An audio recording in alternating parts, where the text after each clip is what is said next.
అల్లు అర్జున్ పై case. ఆయన భద్రతా సిబ్బందితో పాటు సంధ్య థియేటర్ యాజమాన్యం పైన మహిళా మృతి నేపథ్యంలో అట్లాగే బిఎన్ఎస్లోని నాన్ బెయిలబుల్ సెక్షన్ల కింద నమోదు. అల్లు అర్జున్ వస్తున్నట్టు యాజమాన్యం సమాచారం ఇవ్వలేదు పోలీసులు. నేరం రుజువైతే 10 ఏళ్ల దాకా జైలట. సంధ్య థియేటర్ వద్ద జరిగిన తొక్కిసలాటలో మహిళ మృతి చెందిన నేపథ్యంలో సినీ నటుడు అల్లు అర్జున్ పై చిక్కడపల్లి పోలీసులు కేసు నమోదు చేశారు. ఆయనతో పాటు సంధ్య థియేటర్ యాజమాన్యం పైన అల్లు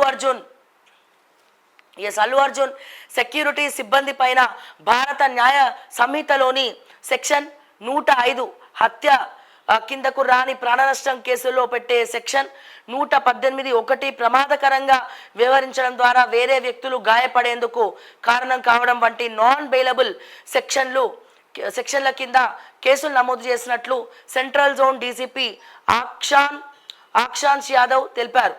ఈ తరహా కేసుల్లో నేరం రుజువైతే గరిష్టంగా 10 ఏళ్ల దాకా జైలు శిక్ష పడే అవకాశం ఉంది. గతంలో సల్మాన్ ఖాన్ పై పెట్టిన ఐపీసీ 304 సెక్షన్ బిఎన్ఎస్లోని సెక్షన్ 105తో సమానమట. ఆర్టీసీ క్రాస్ రోడ్లోని సంధ్య 70mm థియేటర్లో పుష్ప 2 సినిమా ప్రీమియర్ షో సందర్భంగా బుధవారం రాత్రి జరిగిన తొక్కిసలాటలో పుష్ప అని పిలుచుకునే వాళ్ళు హీరో అల్లు అర్జున్ అభిమాని శ్రీతేజ్ సినిమాకి వెళ్ళి కన్న తల్లిని కోల్పోయి ఆసుపత్రిలో ఆందోళనకర పరిస్థితిలో బాలుడు. ఇక్కడ చాలా బాధాకరము, వర్ణనాతీతము. ఇది ఖచ్చితంగా అల్లు అర్జున్ గారు స్వయం కృపానాదం. ఎందుకు అంటే ఆయన వస్తున్నప్పుడు, ఎందుకంటే అఫ్ కోర్స్ పుష్ప 2 ఆల్రెడీ చాలా కాంట్రవర్సీస్కి దారితీసింది. పుష్ప 2 రిలీజ్కి గొడవలైతే అని తెలుసు, అన్నీ తెలుసు. ఇటువంటి టైంలో అల్లు అర్జున్ గారు రావడం తప్పు. సరే, ఒకవేళ అల్లు అర్జున్ గారు మొట్టమొదటి షోకి రావాలి అని అనుకుందాం.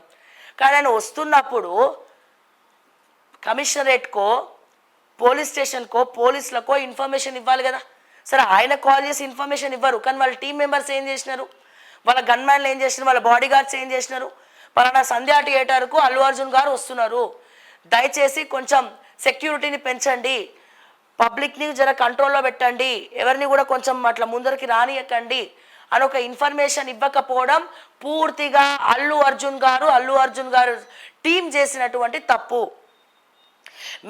మీ వల్ల, మీ తప్పు వల్ల ఒక బిడ్డను ఒక బిడ్డ తల్లిని కోల్పోవడం జరిగింది, ఒక భర్త భార్యను కోల్పోవడం జరిగింది, ఒక కుటుంబం చిన్న భిన్నమైంది, ఆ పిల్లలు తల్లి లేని పిల్లలుగా ఉన్నారు. వాళ్ళ బాధ వర్ణనాతీతం. సినిమా చూడ్డానికి రావడమే మేము చేసిన పాపమా, ఎంటర్టైన్ అవుదామని వస్తే మా పరిస్థితి ఇది ఏందని చెప్పి అతను ఏడుస్తూ ఉన్నారు. వాస్తవానికైతే ఫస్ట్ డే ఫ్యామిలీ మెంబర్స్తో ఎవరు వెళ్ళరు, అంటే చాలా తక్కువ వెళ్ళే వాళ్ళు వెళ్తారు, కానీ చాలా తక్కువ. అంటే ఫ్రెండ్స్తోనో లేకపోతే కొంచెం ఎక్కువ ఈ ఫ్యాన్స్ వాళ్ళు వీళ్ళు చూస్తూ ఉంటారు. సరే, మల్టీప్లెక్స్లలో అది వేరే విషయం. కానీ ఫస్ట్ డే ఫస్ట్ షో మరి ఫ్యామిలీ మెంబర్స్, అది కూడా వైఫ్ అండ్ హస్బెండ్ కాకుండా పిల్లల్ని కూడా తీసుకెళ్ళడం, ఆ నలుగురు కలిసి వెళ్ళడం అనేది ఒకరినొకరు మేనేజ్ చేసుకోలేక తొక్కిసలాటలో భర్తనేమో పాపనెత్తుకొని ఉన్నాడు, భార్యనేమో కొడుకుని పట్టుకొని అల్లు అర్జున్ వస్తుంది కదా ఒకసారి చూద్దామని చెప్పి కొంచెం చూడ్డానికి కూడా కాదు, కొంచెం ముందరికి వెళ్ళిందట పాపం ఆవిడ. వెళ్ళే లోపలనే ఇదంతా కూడా అతను ఇట్లా వెళ్ళిందో లేదో వాళ్ళిద్దరిని తొక్కేసినారు, తొక్కుకుంటూ వెళ్ళిపోయినారు. అంటే వాళ్ళు రియల్ హీరోస్ కాదు కదా, స్క్రీన్ హీరోస్. స్క్రీన్ హీరోస్కు రియల్ హీరోస్కు చాలా తేడా ఉంది. సినిమా వరకే చూడండి దయచేసి. ఫ్యాన్స్ ఉంటారు కాదనం, కానీ ఇటువంటి పరిస్థితులు ఖచ్చితంగా అల్లు అర్జున్ గారికి మరి శిక్ష పడుతుందా ఇన్ఫర్మేషన్ ఇవ్వనందుకు? అండ్ సంధ్యా థియేటర్ వాళ్ళు కూడా ఇన్ఫార్మ్ చేయనందుకు మరి వాళ్ళకు కూడా శిక్ష పడుతుందా? పడితే 10 ఏళ్ల జైలు శిక్ష పడే అవకాశం ఉంది. సో తీరని విషాదం ఇది తీరని విషాదం. ఆ కుటుంబానికి తీరని విషాదం, తీరని గాయం, చాలా బాధాకరం. మళ్ళా కన్నతల్లి అంటే అప్పటిదాకా వాళ్ళతోటే ఉన్నటువంటి తల్లి చనిపోయిన వార్త ఆ బిడ్డ వింటే ఎట్లా ఉంటుందంటే జీర్ణించుకోలేరు, అసలు జీర్ణించుకోలేనటువంటి పరిస్థితి. సో దయచేసి ప్రజలారా ఆలోచించండి, మనం ఏం చేస్తున్నాం ఏంటి. ఫస్ట్ డే మూవీస్ చూసేటప్పుడు ఇటువంటివి కూడా ఉంటాయి. సో దాన్ని 100 రకాలుగా మనం ఆలోచించుకోవాలా. అండ్ వెళ్ళినప్పుడు కూడా ఒకవేళ వెళ్ళామే అనుకోండి, వెళ్ళినప్పుడు కూడా ఈ క్రౌడ్లో కొంచెం జాగ్రత్తగా ఉండాలా. టికెట్స్ తీసుకున్న వాళ్ళు లోపలికి వెళ్ళి సీట్లో కూర్చుంటే అయిపోయేది. అంటే ఆ ఆశ కొంచెం రావడం డెఫినెట్గా అందరికి ఉంటుంది. నాకుంటుందా? నాకు కూడా ఉంటుంది. కానీ ఆ సమయాభావంతో మనము ఆలోచించుకోవాలి. అక్కడ పరిస్థితుల్ని బట్టి మన మైండ్ని డైవర్ట్ చేసుకోవాల్సినటువంటి పరిస్థితి ఉన్నది. సో దయచేసి ఇక మీదట అందరూ కూడా జాగ్రత్త పడండి. అండ్ ఈ విషయంలో ఖచ్చితంగా శిక్ష పడాలని నేను కోరుకుంటున్నా. ఖచ్చితంగా శిక్ష పడాలా. ఎందుకంటే ఒకసారి శిక్ష పడితే మిగతా హీరోలు కానీ మిగతా వాళ్ళు కానీ జాగ్రత్తగా ఉంటారు. నెక్స్ట్ టైం ఇట్లాంటివి రిపీట్ కాకుండా ఉంటాయి. తప్పు చేసింది ఎవరైనా, హీరో అయినా జీరో అయినా సామాన్యుడైనా ఎవరైనా సరే ఖచ్చితంగా శిక్షనే అన్న విషయాన్ని, రాజ్యాంగం అందరికీ సమానమే, అందరు కూడా ఈక్వలే అన్న విషయాన్ని దయచేసి గుర్తుపెట్టుకోండి. Kaushik Reddy arrest high drama. హరీష్ రావును అదుపులోకి తీసుకుంటున్న పోలీసులు. బంజారాహిల్స్ పిఎస్లో కౌశిక్ రెడ్డి. ఉదయమే కౌశిక్ నివాసానికి హరీష్ అదుపులోకి తీసుకున్న పోలీసులు. అనంతరం కౌశిక్ రెడ్డి 20 మంది కార్యకర్తల అరెస్టులు అక్రమం. కవిత. హరీష్ అరెస్టు నిరసనగా సిద్దిపేటలో రేవంత్ దిష్టి బొమ్మ దహనం. నేడు నెక్లెస్ రోడ్డులో నిరసనలు. ధరణి మొరాయింపు, డేటా బదిలీలో సాంకేతిక సమస్యలు, నిర్వహణ బాధ్యతలు 1 నుంచి ఎన్ఐసికి. ఇక్కడ చూస్తే ధరణి మొరాయింపు, డేటా బదిలీలో సాంకేతిక సమస్యలు, నిర్వహణ బాధ్యతలు 1 నుంచి ఎన్ఐసి కట. ఎప్పుడు ఎన్ఐసి అని చెప్తున్నారు. 15 లక్షల మంది బాధితులు తిరుగుతూ ఉన్నారు సీసీఎల్ఏ చుట్టూ. ప్రజా దర్బార్లో సిఫార్సులు చేస్తున్నారు, ప్రజా దర్బార్లో కంప్లైంట్ ఇస్తున్నారు. ప్రతి సోమవారం కలెక్టరేట్ ఆఫీసుల దగ్గరికి పోతున్నారు, ఎంఆర్ఓ ఆఫీసుల దగ్గరికి పోతున్నారు.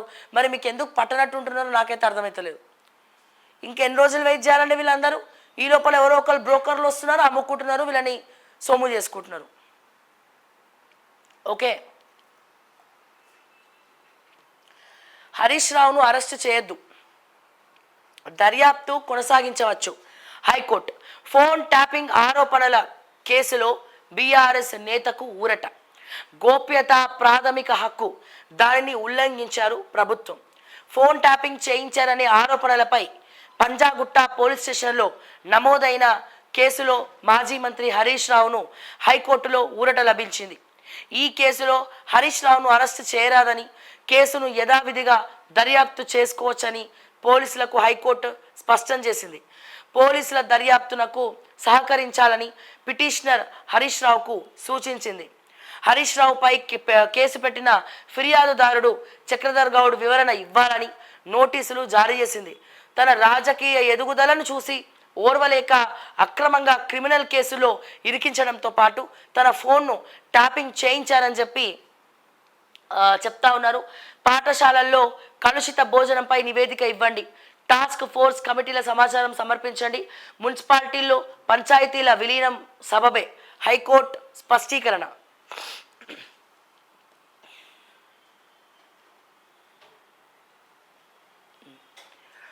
ఒకసారి 2 డిగ్రీలు ఒకే దఫాలో 2 పీజీలు కూడా చేసే అవకాశం. 2 పీజీలు ఒకేసారి, 2 డిగ్రీలు ఒకేసారి 2 పీజీలు కూడా చేసే అవకాశం ఉందట.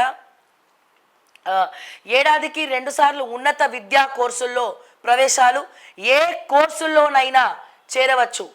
గడువు తగ్గింపు లేదా పొడిగింపునకు ఛాన్స్. ఉన్నత విద్యలో సంస్కరణలు, యూజీసీ మార్గదర్శకాల ముసాయిదా విడుదల, విద్యా సంస్థల సంసిద్ధత ఆధారంగానే అమలు. చైర్మన్ జగదీష్ కుమార్.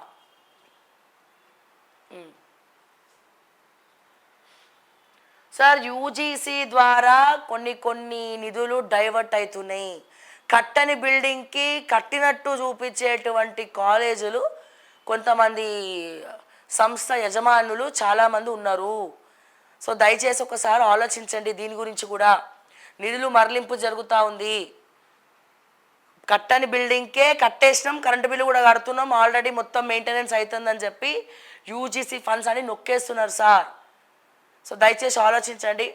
అండ్ అదే రకంగా భారత్లో పెట్టుబడులు లాభదాయకం, ఆ దేశంలో వ్యాపారానికి రెడీ, పరిశ్రమల ఏర్పాటుకు రష్యా కంపెనీల సిద్ధం. మోదీ మేక్ ఇన్ ఇండియా బేష్. పుతిన్ సీఎంగా సీఎంగా ఫడ్నవీస్ ప్రమాణం, మహారాష్ట్ర సీఎంగా మూడోసారి డిప్యూటీ సీఎంలుగా షిందే, అజిత్ పవార్. హాజరైన ప్రధాని మోదీ, షా, చంద్రబాబు, గడ్కరీ, యోగి, నితీష్ కుమార్, షారుఖ్ ఖాన్, సల్మాన్ ఖాన్, అంబానీ, సచిన్ కూడా. ప్రమాణం చేసిన ఫడ్నవీస్, షిందే, పవార్తో ప్రధాని మోదీ రేపు హైదరాబాద్లో బీజేపీ బహిరంగ సభ, ముఖ్య అతిథిగా హాజరుగానున్న పార్టీ జాతీయ అధ్యక్షుడు జేపీ నడ్డా.